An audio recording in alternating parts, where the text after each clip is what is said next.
इसीलिए कभी भी किसी का बुरा नहीं करना चाहिए, ना सोचना चाहिए। अरे कहते हैं क्या, छोटा सा भजन उसके बाद, ठीक है? भक्त कहता है क्या कि मेरा आपके कृपा से सब काम हो रहा है, करते हो तुम कन्हैया, करते हो तुम कन्हैया, मेरा नाम हो रहा है। राधा जी किसकी दीवानी थी? राधा जी किसकी दीवानी थी? कृष्ण जी। थोड़ा तेज बोलिए, किसकी दीवानी थी? कृष्ण जी। वाह वाह वाह, बोले कृष्ण कन्हैया लाल की जय हो। राधिका रानी की जय हो। साथ दरबार की जय हो। अपने अपने माता पिता की जय हो। है क्या, मेरा आपके कृपा से सब काम हो रहा है, मेरा आपके कृपा से सब काम हो रहा है। करते हो तुम कन्हैया, करते हो तुम कन्हैया, मेरा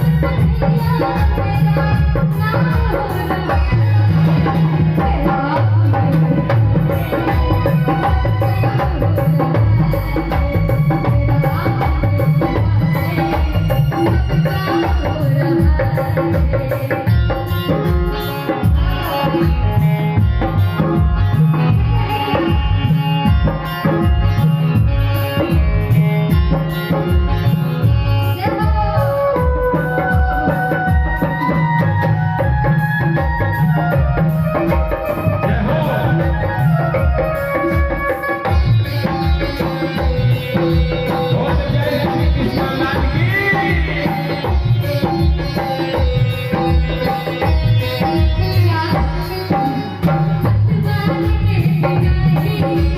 मेरा आपके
अच्छा कितने लोग यहाँ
हो